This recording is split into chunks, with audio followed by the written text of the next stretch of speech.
ತಮಿಳುನಾಡಿಗೆ ಕಾವೇರಿ ನೀರು ಹರಿಸುವುದನ್ನು ತಕ್ಷಣವೇ ನಿಲ್ಲಿಸಿ ನೀರಾವರಿ ಮತ್ತು ಕಾನೂನು ತಜ್ಞರ ಸಭೆ ಕರೆದು ಸುಪ್ರೀಂ ಕೋರ್ಟ್ನಲ್ಲಿ ಬಲವಾದ ಕಾನೂನು ಹೋರಾಟ ರೂಪಿಸುವ ಅಗತ್ಯವಿದೆ ಎಂದು ವಿಧಾನಸಭೆ ವಿರೋಧ ಪಕ್ಷದ ನಾಯಕ ಆರ್ ಅಶೋಕ ಹೇಳಿದ್ದಾರೆ.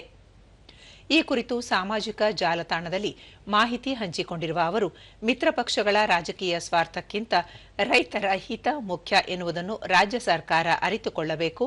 ಹೀಗಾಗಿ ಕನ್ನಡಿಗರ ಹಿತಾಸಕ್ತಿ ವಿಷಯದಲ್ಲಿ ರಾಜಕೀಯ ಮಾಡಿದರೆ ಪರಿಣಾಮ ಎದುರಿಸಬೇಕಾಗುತ್ತದೆ ಎಂದು ತಿಳಿಸಿದ್ದಾರೆ. ರಾಜ್ಯದಲ್ಲಿ ಮುಂಗಾರು ಮಳೆ ಬಾರದೆ ಕೆಆರ್ಎಸ್, ಕಬಿನಿ ಸೇರಿದಂತೆ ಪ್ರಮುಖ ಜಲಾಶಯಗಳಲ್ಲಿ 47% ನೀರಿನ ಕೊರತೆ ಇದೆ. ಹೀಗಿದ್ದರೂ ತಮಿಳುನಾಡಿಗೆ ಪ್ರತಿದಿನ 12,000 ಕ್ಯೂಸೆಕ್ ನೀರು ಹರಿಸಲು ಕಾವೇರಿ ನಿರ್ವಹಣಾ ಪ್ರಾಧಿಕಾರ ಆದೇಶಿಸಿರುವುದು ಸರಿಯಲ್ಲ.